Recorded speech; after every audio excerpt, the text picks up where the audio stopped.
La mayor parte de personas somos cobardes a reconocer que nosotros estamos creando el caos que estamos llevando sobre los hombros.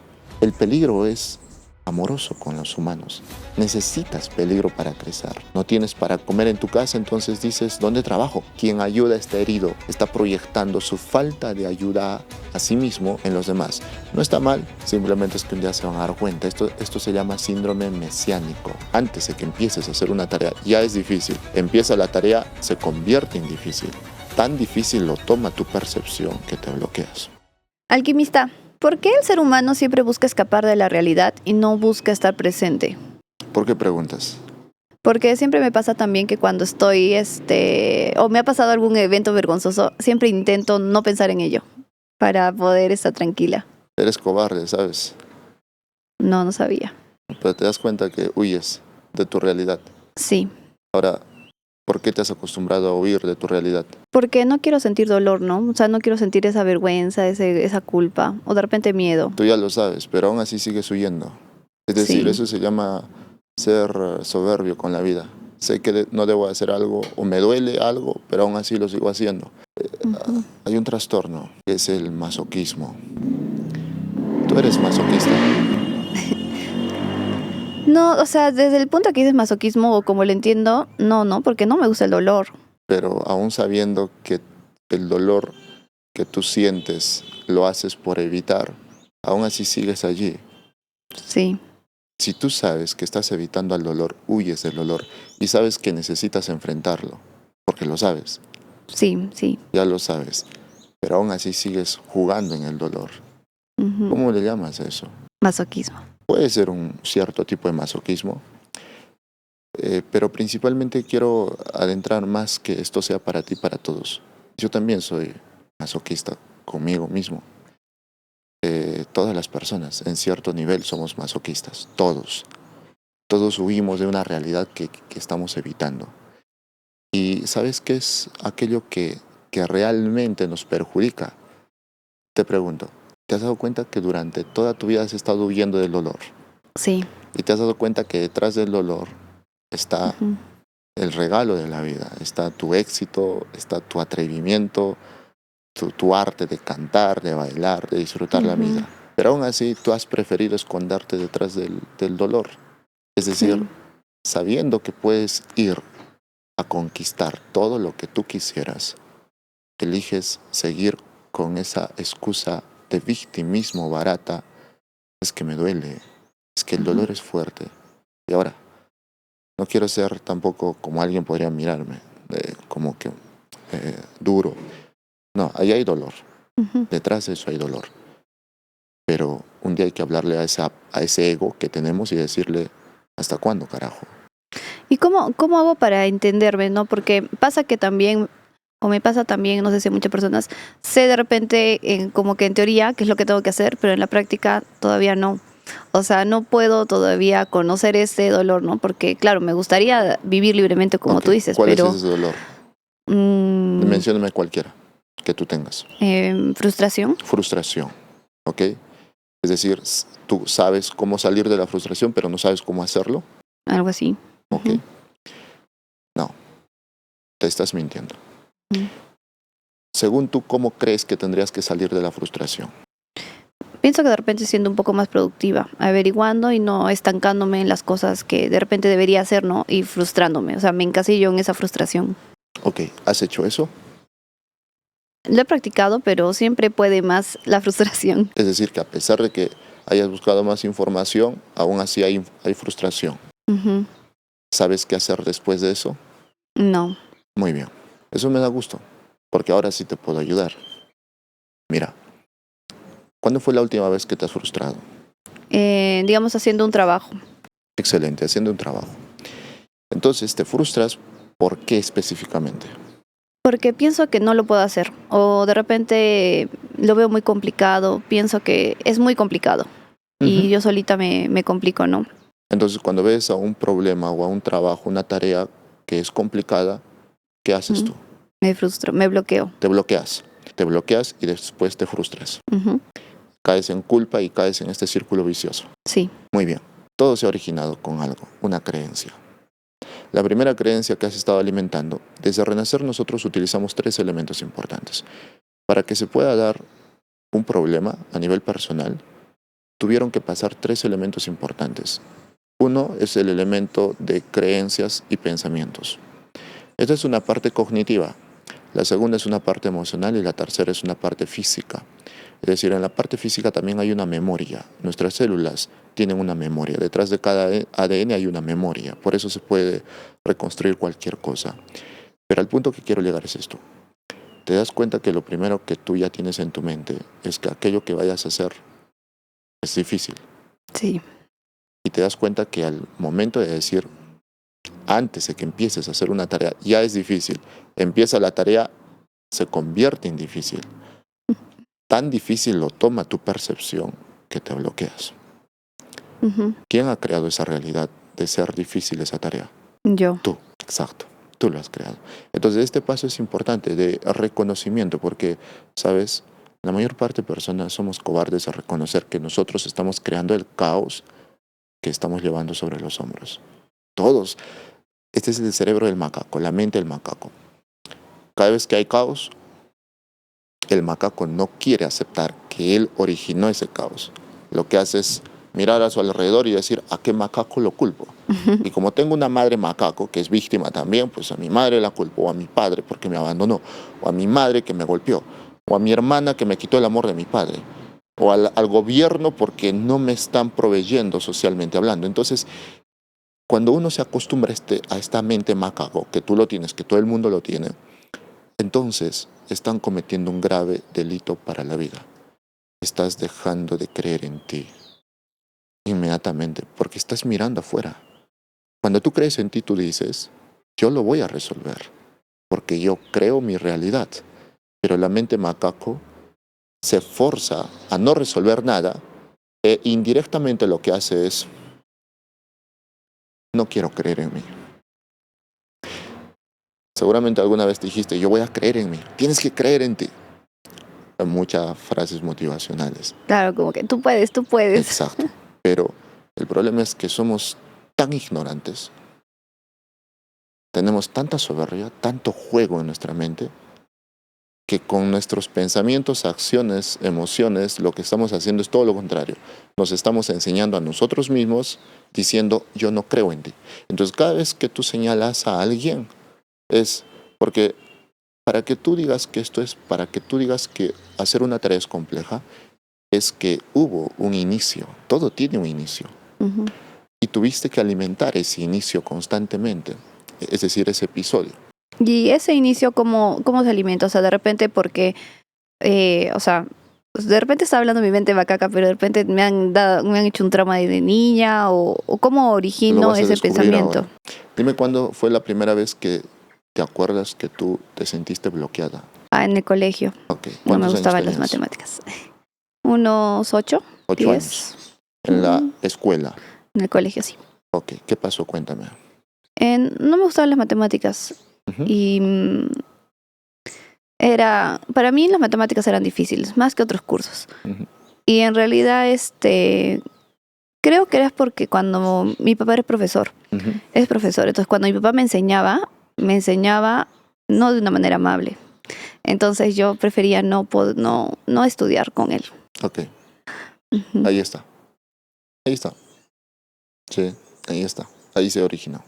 Y esa niña que a cocachos o de mala manera o a gritos su padre le estaba enseñando, esa niña estaba esperando lo contrario, amor, ternura.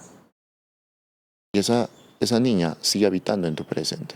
Ahora en tu trabajo, porque han pasado muchos años, Ujú. décadas, tu papá, ese episodio sigue vivo. Porque la mente no olvida. Lo que pasa es el tiempo, pero la mente jamás olvida.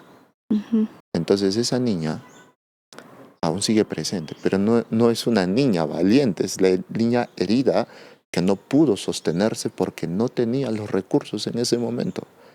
Entonces tu deber ahora es que puedas mirar a esa niña, levantarla a la mejilla y decirle, llora más, pero no llores, porque tú no eres bruta, tú no eres tonta. Tú eres inteligente y te lo voy a demostrar. A veces creemos que quien va a sanar a esa niña es papá o es mamá. No, es que perdóname, si te mostrara las heridas de tu padre, tal vez tendríamos que llorar acá todos. Que tu padre, para que sea así con esa niña, es que con él han sido duros para que sea profesional. Y no Ujú. necesito ser brujo, yo sé que lo sabes. Para que él sea profesional, le han tenido que esclavizar su mente. Y ese niño tuvo que aprender con dolor. Lo único que él hizo es replicar eso en ti. Y no es una justificación. Simplemente la pregunta es, quiero vivir en este drama que me tocó, en este dolor, que sí, duele. No hay que hacerse los locos. O quiero aprender a renacer. Y Ujú. renacer es entender un principio de renacer es, nadie te va a salvar, nadie te va a sanar. Tú tienes que ir a esa niña, a ese niño, a salvarlo, a guiarlo, a educarlo, al igual como lo hizo Sócrates con sus pupilos, Ujú. al igual que lo hizo Aristóteles junto a Carlomagno. Tú eres ahora la maestra de ese niño. Entonces, cuando tú comprendes esto, todos los días la vas a hablar a esa niña, porque esa niña habita. Ujú. Esa niña está ahí. Probablemente esté en un rinconcito, probablemente esté con temor. Pero ahora que me ha escuchado hablar, yo sé que está tomando otra postura. Porque Mm. yo no encuentro a un ser más divino que los niños. Cuando he trabajado con niños, los niños tú les dices, corremos 20 kilómetros, ellos nunca han corrido. Llegan. Ujú. Llegan porque son niños. Es decir, están conectados con tanta percepción de aprendizaje, es decir, aprenden todo. Y si tú les dices que hay un cuco, se enojan y se ponen detrás y empiezan a temer. Pero si tú les dices que son grandiosas, pues se la creen. Entonces te voy a invitar a algo. A partir de ahora tienes que reeducar todos los días a esa niña. Todos los días, todos los días. Ujú. O el otro camino. Sigue creando drama todos los días. Que también es doloroso, pero tú eliges qué dolor elegir. Es cierto. ¿Y por qué? También por qué le tenemos miedo a la muerte. Siempre vivimos pensando que nos vamos a morir, ¿no es cierto? Pero ¿por qué? O sea, ¿por qué antes de empezar eso no vivimos libremente? O sea, Ujú. como alguna vez lo mencionaste, ¿no? O sea, no pensamos en lo que hay ahorita. Entonces siempre tenemos miedo a morir, pero tampoco queremos vivir. Ok, ¿tú tienes miedo a morir? Sí, ¿Vives? no. Con esto quiero decirte algo. Cualquier pregunta que salga de tu boca Ujú. siempre es de ti, de todas las personas. Yo tuve a muchos consultantes que me dicen, yo te quiero consultar sobre mi hermana. ¿Qué pasó? Es que mi hermana terminó con su ex y no sabe qué hacer. Y yo no sé qué decir o qué hacerle, o cómo ayudarle. Es que el problema no es de tu hermana, es de ti. Y uno dice, pero si yo estoy bien con mi pareja. No, espérate un añito, espérate unos meses. Porque si tú no sabes cómo ayudar a otra persona, es porque tampoco tú supieras ayudarte en ese mismo contexto si estuvieras. Por lo Ujú. tanto, esto es lo primero que quiero que puedas tú también proyectarte en mí. Cualquier cosa que yo diga es mío y cualquier pregunta que yo diga también es mía. Así esté preguntando del universo, de Dios, de las estrellas, de la política, porque al final todo lo que sale de mi boca es de mí. Ahora sí, hablemos de la vida y de la muerte. Ujú. Me indicaste que no vives, pero temes a morir. Este es un patrón inconsciente de casi todo el universo, de todos los humanos. Y este patrón es un patrón de sobrevivencia, es decir, está en el cerebro del macaco, porque los animales también solamente activan la capacidad de vivir cuando están en peligro. Cuando no están en peligro, no activan la capacidad de vivir, activan su capacidad de morir. ¿Sabías esto? No, no. Te voy a Ujú. contar algo para que tal vez tú también puedas comprender este universo. Cuando, cuando a un animal, en sus generaciones, le das todas las comodidades para que pueda sentirse bien, es decir, alimentación, un lugar seguro, protección, ese animal al inicio empieza a reproducirse en demasía, mucho. Pero a su tercera o cuarta generación, como tiene todo, empieza a disminuir. Ya no va a parir la misma cantidad de niños o de crías. Y después, sus siguientes generaciones ya no quieren ser mamás, ni los machos quieren cubrir a las hembras. Hay una distorsión completa de comportamiento en los animales. Y cuando pasa la siguiente generación, de pronto empiezan a morir. Y en 2 generaciones más todos mueren. Y este es un experimento científico que se ha hecho. El universo 25 me parece que se llama. Se hizo con ratas, pero también se han hecho con otros animales. Es decir, el cerebro del macaco, que es el cerebro humano, detrás del cerebro humano hay un cerebro reptil. A nosotros también nos pasa lo mismo. Solo vivimos cuando estamos en peligro. Cuando estás en peligro es donde te das cuenta que tienes mamá. Cuando estás en peligro te das cuenta que tienes vida, que tienes un pie, que tienes manos, que puedes valorar. Cuando vas a un hospital y ves a una persona que está muriéndose por un cáncer, recién valoras y dices, oye, tengo vida. Pero, ¿por qué? Porque te estás proyectando en un peligro que te podría acontecer. Entonces, ¿a qué punto quiero llegar? Alguna vez hicieron un experimento. Unos científicos querían demostrar cómo una enfermedad, mira, este experimento es valioso y este es uno de los pilares por el cual el Renacer Método nació. Y he estado investigando durante años. Te voy a compartir un secreto para ti. Mira, estaban investigando cómo poder curar a animales y se preguntaban por qué los humanos no pueden tener la misma rapidez de reposición, de curación, de sanación a través de este proceso de homeostasis o autorregulación. Hablamos biológicamente, como lo tienen los animales. O sea, un animal herido de por sí sigue vivo y sigue andando. En cambio, un humano con ese tamaño de herida se deprime, se echa a la cama y dice estoy mal, atiéndanme. Entonces, hacen un experimento hermoso y ponen en una pecera gigante, habían peces. Y hicieron que estos peces estuvieran enfermos porque no tenían mucha comida, porque empezaron a inyectarles ciertos patógenos para que estos pudieran también estar débiles. Y así estuvieron durante unos meses. Con el pasar del tiempo, los nuevos peces que surgían estaban enfermos. Tú los comparabas a estos con los normales, los que estaban dentro estaban enfermándose. Tenían poca comida, tenían enfermedades, pero los que nacían copiaban el patrón de sus padres. ¿Y sabes qué hizo que estos peces pudieran vivir más?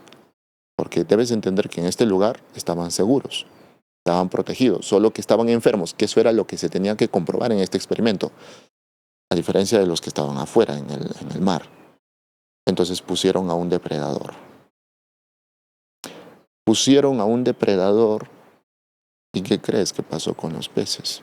Se defendieron. Empezaron a defenderse, a corretear, a nadar, a pensar desde su capacidad de animal que necesitan sobrevivir. Se les activó esta amígdala, que es la alarma contra peligros.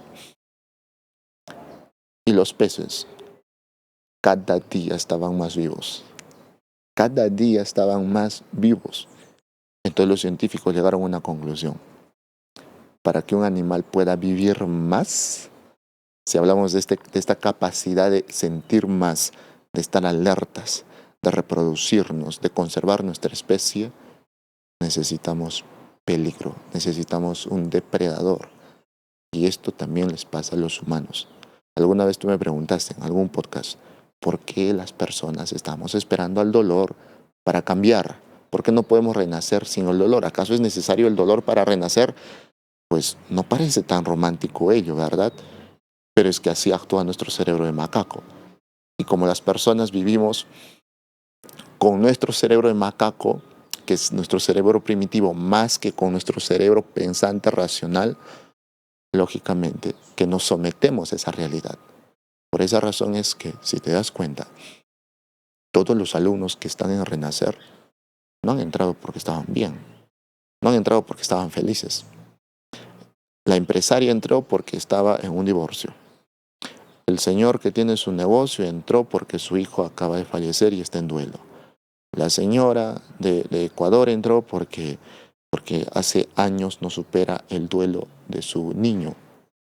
Es decir, la otra señora de Bolivia entró porque a pesar de que tiene una posición muy importante en su trabajo, no puede sostener un divorcio, una separación.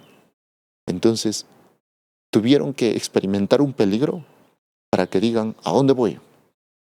Y ahora, si ves los testimonios de ellos, van diciendo la mayoría, si no me hubiera pasado esto, nunca hubiera conocido Renacer y nunca hubiera crecido como ser humano. Siempre hubiera sido esa persona dormida, quedada, estancada, mediocre, conformista.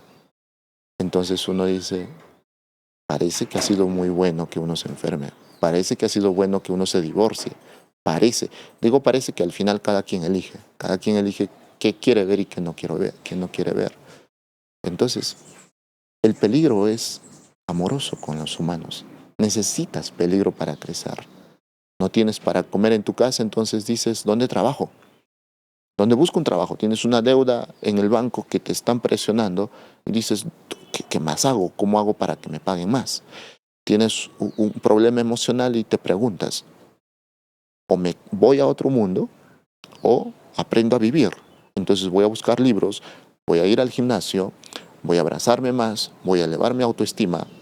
Es decir, el hecho que te separes o tengas un conflicto con tu pareja, en tu trabajo, tengas una enfermedad, es amoroso. El universo te está transmitiendo la misma señal que le han transmitido a estos peces. Date cuenta, una mamá que está con su bebé en brazos, ojo, acaba de dar a luz, a los meses no se recupera. Su cuerpo completamente se recupera después de años. Sin embargo, esa mamá está cansada, está muy agotada emocionalmente, físicamente. Tiene que amamantar a ese niño, tiene que tolerar los gritos, el llanto del bebé. Tiene que descubrir qué le duele al bebé para poder asistirle. El bebé está despertándose constantemente. La mamá tiene que ir a trabajar al día siguiente. Y aún así esta mujer sigue de pie. Tiene una gripa, pero está bien. No le pasó nada. En cambio, un hombre, en su mayoría, tiene una gripa y ya está, por favor, internenme. Que lo estoy exagerando, pero está muy mal. Entonces uno se pregunta y dice, ¿acaso el dolor le hizo a esta mujer despertar un poder interno de autosanación? Porque esa mujer, antes que tuviera un bebé, si caía en ese tipo de contexto de enfermedad, se tiraba a una cama. Tenía que pedir algún analgésico para que pudiera sentirse mejor. Pero ahora no, no importa. Ella dice, voy a estar bien. Aparentemente hay un peligro, pero no, hay una bendición. Solo que cuando uno está en drama, no entiende esa bendición. Porque el drama nos hace ver a los problemas que nos están aconteciendo como malos. Nos hace ver a los problemas que nos rodean como lo peor, como que ellos estuvieran en contra de nosotros. Entonces, la próxima vez que tú o cualquier persona que vea esto tenga un depredador, o si ya lo tienen, agradezcanlo. Porque gracias a ese depredador, muy probablemente te estás moviendo, o en la mayoría te estás victimizando, quejándote, y esa queja lo único que te lleva es a la autodestrucción, pero independientemente a todo ello, ese depredador te está ayudando a vivir más. ¿Cómo identifico si ese depredador o sea, me está ayudando a vivir más? O sea, al final Ujú. yo percibo pues no que es algo como algo malo. Exacto. Entonces, ¿cómo puedo encontrar ese punto donde puedo agradecer a este depredador para mi crecimiento? El depredador solo es una simbología en nuestra mente, porque de quien depende que este depredador te pueda ayudar en tu crecimiento, eso depende de ti. Tú decides cómo recibir toda esa experiencia. Si alguien, por ejemplo, te grita, tú decides, porque es un depredador, que puede ser tu jefe, que puede ser tu novio, que puede ser tu esposo, que puede ser una persona externa. Tú decides cómo reaccionar.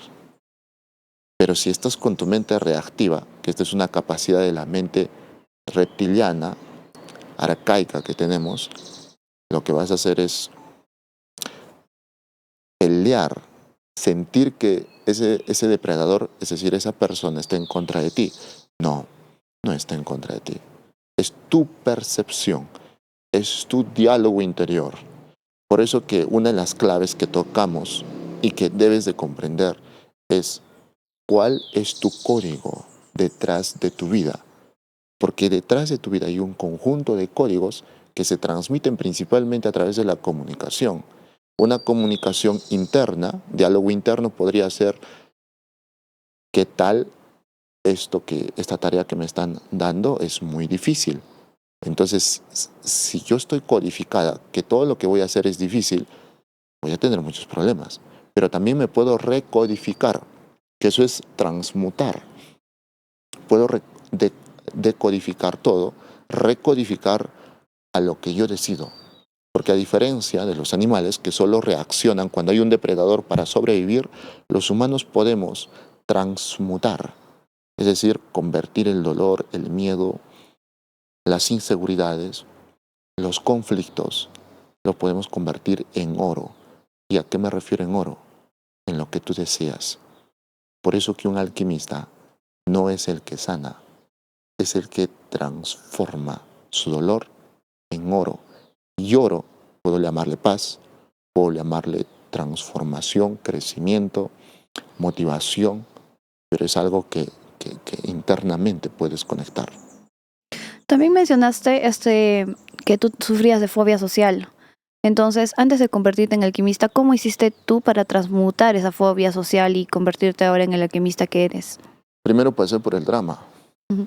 pasé por el drama, pasé por el complejo de victimismo crónico que me llevó a problemas crónicos, problemas complejos a nivel mental, emocional, psicológico, físico. Y cuando ya se manifiesta de forma física es donde te preocupas porque tu vida ya está en peligro, cosa que me sucedió en su momento. Lo que hizo que yo pudiera sanar esa fobia social es comprender que yo estaba viviendo como un macaco. Y lo que hizo que yo pudiera transformar y transmutar es entender que todo lo que había aprendido era una mentira. Esto lo aprendí después de haber asistido a mucha terapia durante años, de haber estudiado el comportamiento humano y demás. Me di cuenta que hasta ello era un juego. Entonces, hoy en día, miro a mi pasado y digo, ¿qué drama he hecho yo? Ese drama estaba justificado por mi dolor, estaba justificado por mis miedos, por mis heridas emocionales, por mis traumas, por aquellos eventos dolorosos que yo atravesé. Pero era drama, era un puto dramático, a tal punto que yo quise irme a otra vida, no quería estar en este mundo. Digo, sí que, es que, ¿sabes? Estaba leyendo, por ejemplo, a Nietzsche. ¿Escuchaste de Nietzsche? Psicólogo. Sí, Ujú. este hombre, Psicólogo, sí. es pensador, filósofo. Nietzsche, eh, creo que ha sido un psicólogo práctico, pero él hablaba del superhombre. Él diferenciaba a un hombre común y corriente convencional y un superhombre. Leyendo a él, leyendo a Carl Jung sobre la sombra, sobre la oscuridad que se aloja detrás de nuestros pensamientos, emociones, creencias, vidas, llegué a este punto. Es que nadie te iba a salvar. Que yo no escuché una metodología renacer que me pudiera decir, como a ti te estuve diciendo hace un momento, Ujú. ¿qué haces jugando en tu vida? ¿Qué haces cayendo en tanto drama y encima te estás quejando si tú mismo estás creando esa realidad? Eso yo no lo vi. Ujú. Eso conocí cuando me convertí en alquimista, cuando pude ver en el desierto, me sometí y dije, universo, Dios, muéstrame ¿qué carajos necesito comprender? Porque ya estoy cansado de leer tantos libros, de asistir a tantas mentorías, de ir a correr todos los días. Porque yo corría todos los días 7 kilómetros y de allí iba a mis clases de boxeo. Y en vez de que suba de masa muscular, estaba súper delgado. Y encima no podía dormir y tenía ansiedad, a pesar de que iba al gimnasio a hacer CrossFit y no sentía que estaba mejorando. Entonces tomaba jugo verde, le compré libros de metabolismo, compré cursos, programas, retiros, viajé a otros países para conocer sobre diferentes corrientes psicológicas, diferentes abordajes, tomé plantas, me convertí en chamán, es decir, intenté hacer todo lo que podía ver. Entonces un señor decía, haz esto y te vas a curar. Yo decía, sí señor, no me importa cuánto me cueste y yo voy. Entonces mi vida era esa, ir. Llegué a un punto en el que dije, la vida se me está pasando y quiero ser sincero conmigo mismo. He mejorado, pero pareciera que necesito toda la vida como una pastilla de dosis de todo el mundo que me pueda curar. Y dije, no quiero esto para mí. Y es ahí donde empieza mi camino de, en vez de buscar, volver hacia mí. Y tarde o temprano todos los humanos van a experimentar esto. Vas a cansarte de buscar y vas a volver hacia ti. Pero ¿cuál es el problema? Que mucha gente vuelve hacia sí mismo, pero no como un transformador de su vida y de sus emociones. Vuelven así, ya no esperan nada de nadie, pero están heridos, están protegidos. En el caso también mencionas también que, o sea, intentaste irte de este plano, ¿no? Entonces, yo creo que hay muchas personas que ahorita que están pasando por eso, ¿no? Entonces, ¿cómo estas personas que planean suicidarse o que están en bueno, sufriendo en este mundo según ellas, pueden salir de ese estado y ver que la vida es bonita, ¿no? Y no querer cometer el suicidio? Como pueden ver, Ajá. no hay una receta. Tal vez tienen que lograr su cometido. Que la muerte tampoco es mala. El día que entendamos que la muerte no es mala, que la muerte es como la vida, sin muerte no hay vida y sin vida no hay muerte, simplemente son dos compañeros bailando en el mismo lugar, que la vida necesita de la muerte, por eso que uno trata de vivir más, y que la muerte necesita de la vida, si no la muerte no podría ser presente, todo sería vida infinita. Las personas que están en este episodio de tal vez quiero irme a otro lugar, a otro mundo, lo primero que tienen que aprender es aprender a ser valientes. Y ya sé, mi objeción de mí en su momento fue, pero he sido fuerte, ya no puedo más. Y me río a este hombre dramático que fue y le digo, claro que puedes más. Saca el drama, claro que puedes más. Ve a un hospital donde hay personas que tienen cáncer. Ve y mira a estos niños que tienen una enfermedad terminal. Ve a un albergue donde hay niños con discapacidad. Ve a un asilo y baila con esos abuelitos.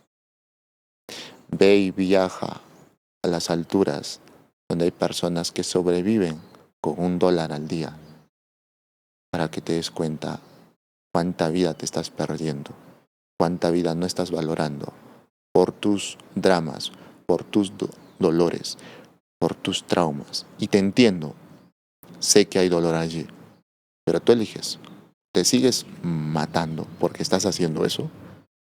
¿O decides renacer? Renacer es para valientes. Lo que decidan está bien. Antes yo era un terapeuta que salvaba, no salvo ahora. Eso justo te quería preguntar. Si al final se supone que tú te has convertido en alquimista o bueno, no sé, para también poder ayudar a las personas, ¿no? Para ayudarlas a transformar su esencia. Pero entonces si dices que las personas pues, que quieren suicidarse es mejor que cometan su cometido, entonces no entiendo. Sí, es que yo no ayudo a nadie. Ujú. Si yo me convertí en alquimista no es para ayudar a la gente, ni al Ya. mundo. Eso hacía antes, cuando también era un dramático. Porque el dramático siempre quiere ayudar a los demás. Solo uno quiere ayudar a los demás cuando necesita ser ayudado él. Todos los que ayudan, inclusive mi yo de mi pasado, empezó ayudando a los demás porque en el fondo necesitábamos ayuda. Date cuenta, las personas que se han ido a otro planeta, a otro mundo, sus fotos, su alegría era impresionante.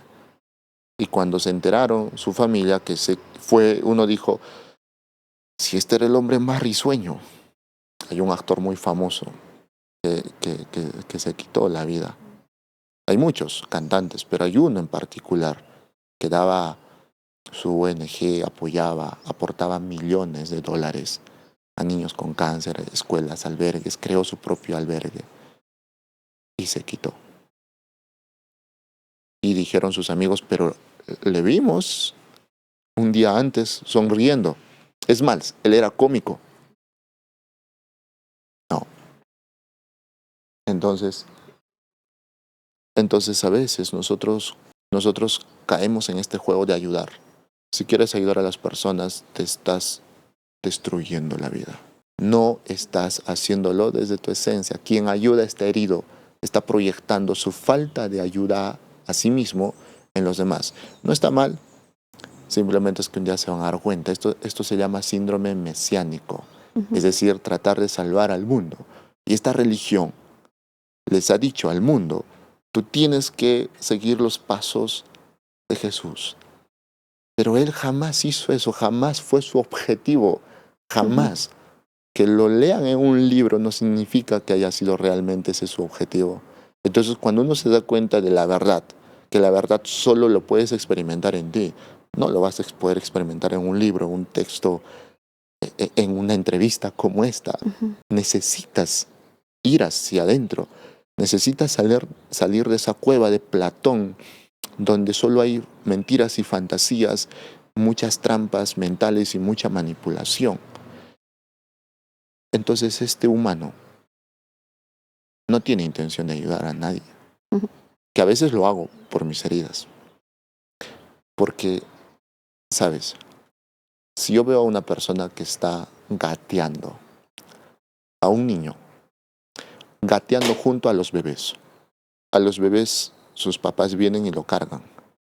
Y al niño no tiene quien pueda cargarlo. Yo voy, lo cargo por pena. ¿Tú crees que le estoy ayudando a ese niño? Desde unos ojos de tristeza, sí. O sea, desde mi perspectiva yo diría sí, ¿no? Sí, lo estás ayudando porque me da pena. Exacto. Esa es una ayuda. Pero también lo estoy lastimando. Porque él es un niño y puede caminar. Solo que no aprendió a caminar todavía. Entonces, ¿será sabio que lo cargue? Esa decisión no la tengo yo, lo tiene cada ser humano. Cada ser humano elige si es realmente sabio o no, porque cada uno opina en base a su vida, a su mundo. Pero en mi mundo no hay pena hacia nada. Porque si yo sintiera pena hacia ese niño, indirectamente le estoy diciendo que ese niño es incapaz. Es incapaz. Y probablemente tenga hasta su carnet de discapacitado.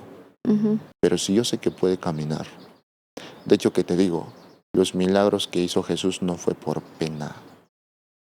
Él los miraba y les decía, ¿realmente quieres mirar? ¿Realmente quieres volver a caminar? ¿Quieres vivir? Sí. Ok, no vuelvas a pecar. Él no nos decía, ay, pobrecito, ha sufrido. Qué pena, Dios no tuvo compasión contigo. Ay, qué dolor, yo no quisiera estar en tus zapatos. Eres valiente. Y eso está en el texto. Ahora, entiendo perfectamente esto porque él tenía un nivel de conciencia diferente. Pero ¿y el quiere a tu prójimo como a ti mismo no significa eso? Es una trampa. Mira, te digo algo. Hay un señor que vino hace años y me dijo, estoy trayendo a mi hijo. Es burro, no ingresa a la universidad, quiero que estudie medicina. Vino enojado. Entonces le pregunto, ¿usted ama a su hijo? Sí. ¿Cómo le demuestra amor? Y me dice, presionándole para que estudie y sea un gran hombre. ¿Y cómo le presionas? A veces le golpeo con correa. Ok, te voy a decir algo. ¿Este hombre está amando a su hijo? O sea, yo diría no. No. Pero él dice que sí. ¿Quién tiene la verdad, tú o él? Él, porque él es el papá. Tu verdad y su verdad. Nadie tiene la verdad. Okay. Pero tú me estás preguntando algo. Exacto. Ama a tu prójimo como Como a a ti ti mismo. mismo.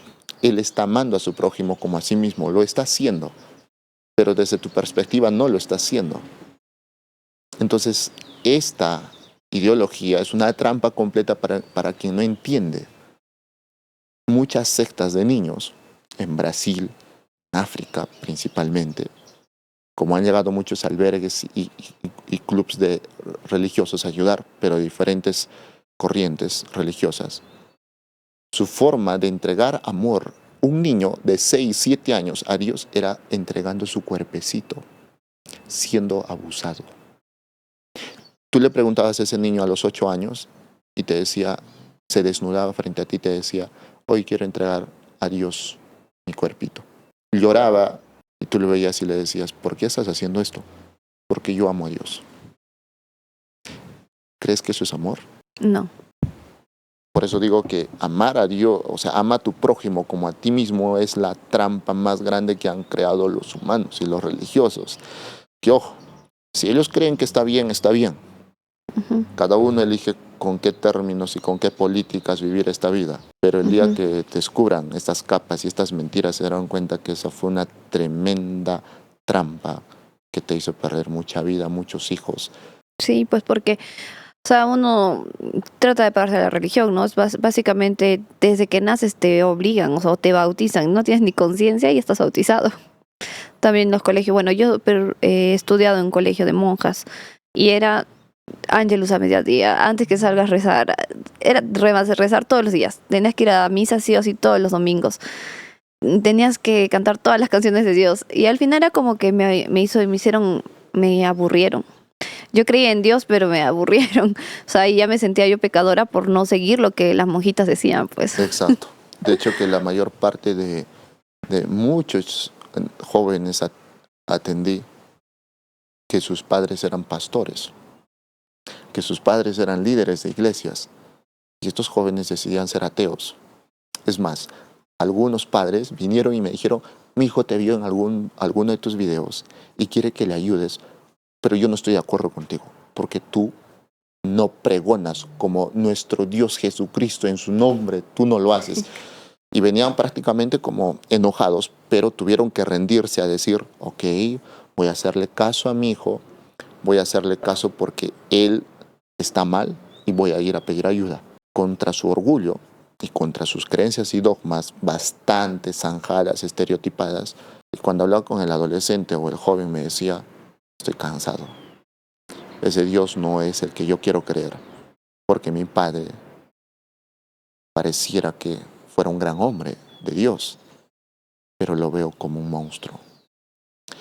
Y no me ha pasado con uno, muchísimos, que por ética profesional nunca lo he revelado, pero esto sucede con muchas personas. Por lo tanto, jamás. Hay un artículo hermoso que leí en alguna oportunidad de mi vida, hace algunos años atrás.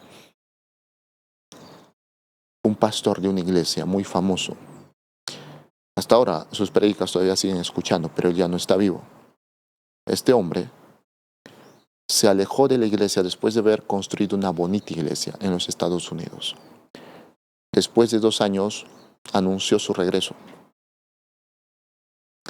Anunció su regreso y cuando él se presenta al público, él dice,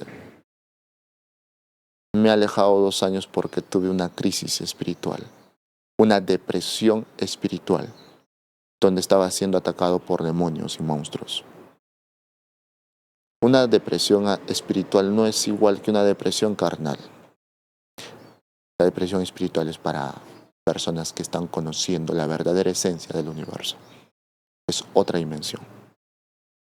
Los que se quejan por una depresión común y corriente, convencional, diagnosticada desde los protocolos de la psicología convencional, no, esa no es realmente una depresión crónica, hay una depresión mucho más crónica, la depresión espiritual. Este hombre había atravesado esto y después decidió suicidarse. Se quitó la vida después de estar 3 meses en prédica. ¿Por qué? Porque no aguantó la presión espiritual que le exigía. Y este hombre cambió mucho sus dogmas, sus creencias, De hecho que él contó en su diario todo y al final su esposa pudo comunicar lo poco que te estoy comentando. Por respeto lo guardó. Sin embargo, hay que entender que la verdad, lo que yo te estoy diciendo, es una mentira, porque mañana tal vez lo voy a cambiar, porque mañana tal vez tenga revelaciones. Lo que tú crees es una mentira, mañana tal vez lo vas a cambiar. Así que, otra historia te cuento, breve. Un pastor no permitía a personas con una orientación diferente a las comunes y normales, hombre y mujer, hembra y macho, hasta que un día se enteró que su hijo había elegido otra orientación sexual. Creo que me entiendes, no lo digo por un tema de redes, de bloqueos. ¿Y qué sucedió? Este hombre estaba completamente avergonzado porque todos los días en su iglesia decía, Satanás está en ti, tú no eres hijo de Dios. Y el día que se entera que su hijo no es lo que él esperaba y lo que durante años juzgó y rechazó y culpó, estaba aconteciendo todo lo contrario. ¿Sabes qué sucedió? Este pastor tuvo que aceptar a su hijo después de años. Y desde entonces, desde que aceptó, a su iglesia empezaron a ir personas con otra orientación. Este hombre, tú lo escuchabas hablar antes en sus prédicas, antes que su hijo se rebelase. Tú veías tanto poder, tanta seguridad de decir, Dios creó hombre y mujer, macho y hombre, ¿y por qué? Todo este discurso clasista, homofóbico, desde un enfoque de la Biblia religioso. Pero después tú lo escuchabas diciendo, bienvenidos, Dios ama a todos, Dios ama a todo el mundo, no diferencia nada. Por eso digo que todo va a cambiar. Ya cambiando, bueno, no cambiando el tema, sino también mencionabas mucho que había mucho drama y mucho victimismo. Pero ¿cuál es la diferencia entre el drama y el victimismo? ¿De qué se diferencian? El drama es un estilo de vida mucho más complejo. El drama yo lo veo como un estilo de vida donde uno deja de ser protagonista de su vida y se alimenta del dolor y del sufrimiento. El victimismo es dejar el protagonismo como persona para no sentirme culpable ni responsable de algún problema que haya originado con la intención de culpar a otra persona o señalar a alguien a excepción de mí. El drama es una forma de vida, el victimismo también. Los dos cuando se fusionan en una persona, esa persona se autodestruye. ¿Cómo puedes salir del drama y del victimismo? Mira, hoy día tú has estado en drama, te has hecho consciente. Un poco sí. ¿En qué has estado en drama? En que quiero estudiar, pero me preocupa un poco cómo lo voy a pagar. Eso está haciendo mi drama. ¿Cuál era específicamente tu drama ahí? O sea, es que decía que ya me hice otras deudas y quería estudiar esto y entonces no sabía cómo iba a hacer, pero ya está hecho. Así que me preocupaba cómo iba a pagar estas cosas y también cómo iba a comer. Y, ok, este drama que tú has tenido es un drama pequeño, No. porque se podría decir que es un hecho. Pero yo te pregunto, ¿qué crees que deberías hacer si te quitarías ese pequeño drama que estuviste haciendo? Nada, seguir y seguir nada más. ¿Qué puedo hacer? No sé. Ok. Tu respuesta se rige a partir de tus limitaciones, de tu conformismo. El drama y el victimismo se manifiesta a través de 3 elementos: mediocridad, conformismo y victimismo. Cuando una persona dice, como tú, nada, eso es conformismo. Cuando dejas tú de ser víctima, te das cuenta que hay muchos caminos. Cuando tú te encuentras entre la espada y la pared, porque todos atravesamos y vamos a atravesar ciertos momentos de dolor donde sientes que no hay salida, principalmente con un tema económico, es muy fuerte en esta sociedad. Si es que estás en tu drama, no vas a encontrar salidas. Creerás que todo tiene que seguir, pero cuando tú te quitas esto, hay 1000 caminos para que tú elijas. 1000. Entonces, estás como el depredador. El depredador vino y te dijo, no vas a comer, vas a estar endeudada. Y tú dijiste, bueno, ni modo, ¿no? Que me coma. Eso se llama conformismo. No estás logrando que el depredador cumpla con su objetivo de que tú elijas y digas, ¿y entonces cómo hago para hacer más dinero? Ujú. Entonces, cuando te haces esta pregunta, tu mente, que es una mente que aprende constantemente, si bien es cierto, dicen que hasta los 30 años ya no se van a reproducir tus neuronas, yo creo que es una tremenda falacia. Que no tengo pruebas, pero tampoco tengo dudas, porque las personas más inteligentes y sabias que he conocido han sido personas que normalmente han pasado esta edad. Entonces, te digo, cuando tú te abres a posibilidades, es donde tu cerebro y tu mente empieza a funcionar con mayor efectividad.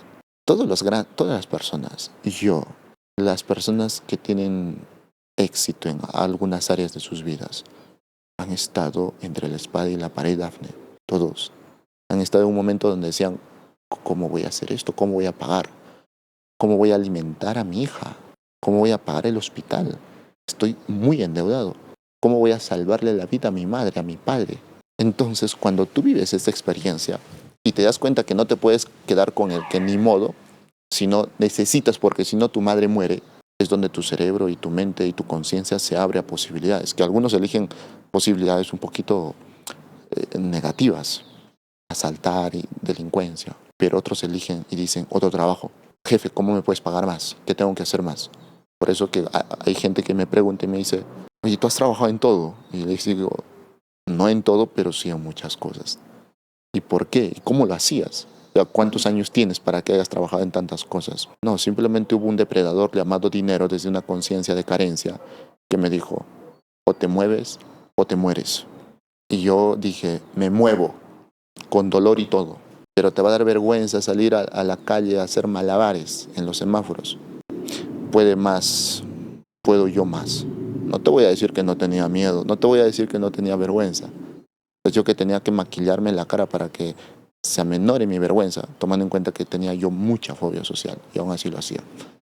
Entonces, cuando realmente tú decides crear una nueva vida, abres posibilidades. Y las víctimas siempre cierran posibilidades. Yo hablo con una víctima y le digo, te voy a ayudar en tu negocio, vamos a hacer crecer. Y me dice, ¿y cuánto me va a costar porque no tengo plata? Te das cuenta que con su afirmación ya está cerrando posibilidades.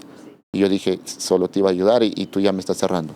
Alguien me dice, oye, tu depresión, te voy a compartir algo. Sí, pero yo ya he intentado muchas cosas y no me ha funcionado.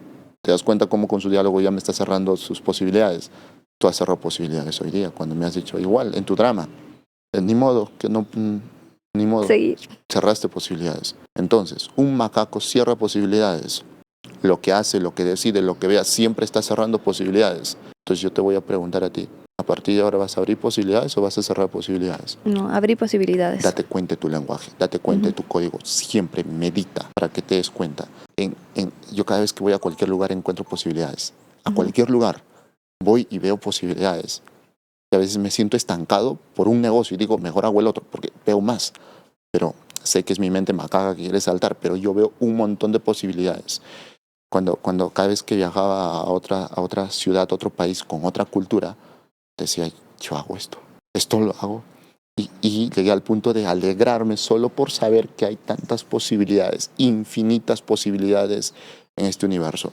Por lo que si tú estás sufriendo por un divorcio, por una depresión, por un complejo, por el dinero, por el caos, por la carencia, por una enfermedad, y tu sufrimiento aparentemente no tiene salida, eres un macaco deprimido, frustrado, inútil, que en vez que aprendas a agradecer, en vez que abras posibilidades como un hombre creador o una mujer creadora, estás cerrándolo todo. Estás deshonrando tu creación. Entonces sí, necesitas sufrir. Y no porque alguien esté en contra de ti, sino porque tú estás eligiendo. Y este es el mensaje para todos los macacos que alguna vez hemos decidido entrar a nuestro drama. También ayer en la mentoría vi que también había una señora que había bajado mucho de peso, ¿no? Y a mí me sorprendió, ¿no? Que en los primeros 7 días bajé tanto de peso, porque pasa que también hay otras personas que están muchos años haciendo ejercicio, muchos años haciendo cosas y no hay cambios físicos, ¿no? Como lo que tú me contabas que también te pasó. Entonces, ¿qué cambió en esta señora para que pueda ella hacer este cambio físico que, digamos, todos queremos, o sea, la vanidad, pues, ¿no? Bajar peso o ser más fuertes, no sé. Entonces, ¿qué cambió en esta señora para que logre este cambio físico también? Ella era un macaco bien grande. ¿Sabes lo que hizo que cambiase? tuvo que tener un depredador que casi le quitó la vida. Entonces, cuando ella conoció la desgracia, el divorcio, la separación, el dejar su hogar, su casa, sus niños, ir a un lugar donde él ya no conocía, dejarlo todo, prácticamente morir en vida, ella vio a renacer y supo que ese era su lugar. Ella no necesitaba palabras bonitas porque ya estuvo en terapia antes. Ella no necesitaba coaching ni motivación.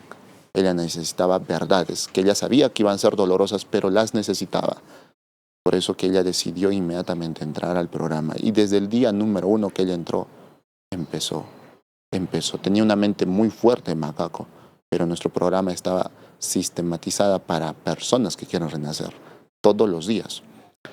Entonces, lo único que ella hizo fue eso. Ahora, por añadidura, mejoró su alimentación, mejoró su flora intestinal, mejoró todo su sistema digestivo, mejoró sus hábitos, mejoró su forma de relacionarse con las personas.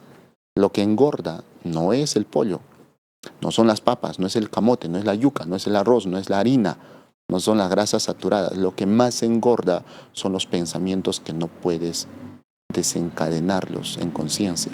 Son aquellos pensamientos que te crean frustración, enojo y caos. Y como la mayor parte de macacos y personas víctimas son resentidos, todos los días están engordando. Van al gimnasio pero engordan emocionalmente. Los humanos somos más emocionales que físicos.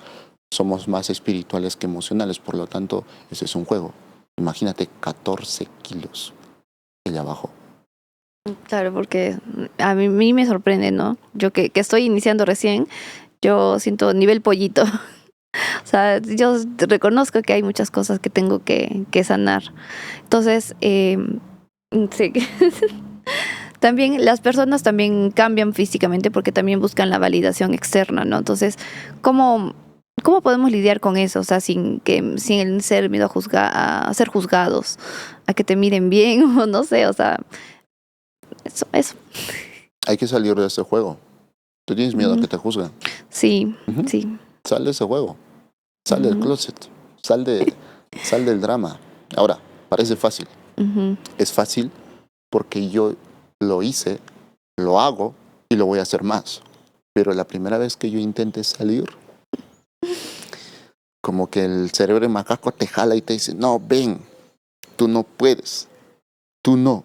Y tu mente empieza a indagar y empieza a crear un montón de justificaciones. Y la principal, cuando eres leído, cuando estudias, te dice, debe haber un camino, debe haber algún libro, un método que te ayude, porque no puede ser tan difícil. Pero al final lo único que necesitas, te necesitas a ti. No necesitas un libro, no necesitas un texto, no necesitas un curso, un programa. Te necesitas a ti, solo a ti. Necesitas verte, sincerarte y decir, lo vamos a hacer. No porque hay un libro que nos diga, no porque hay un curso, un programa. De hecho, que el programa de formación de Renacer, el objetivo no es enseñar. Es que cada uno empiece a despertar ese sabio interno, esa guía. Porque la mayoría de cursos te llevan a sal a correr, ve al gimnasio, lee todos los días, edúcate. Pero si lo estás haciendo desde la obligación, no estás creciendo. Entonces, si tú quieres dejar la vergüenza, no tienes que pensar en la vergüenza. Tienes que pensar en el amor. Mira, mucha gente dice, voy a olvidar a mi ex. El momento que dicen voy a olvidar a mi ex, están pensando en su ex. Están reafirmando esa información y están codificándolo más aún en su memoria. En el momento que tú dices, a mí no me gusta el oro, ya viste al oro en tu mente, aunque no esté acá. Por lo tanto, es un juego, es un drama. Alimenta lo que quieres que haya en tu vida.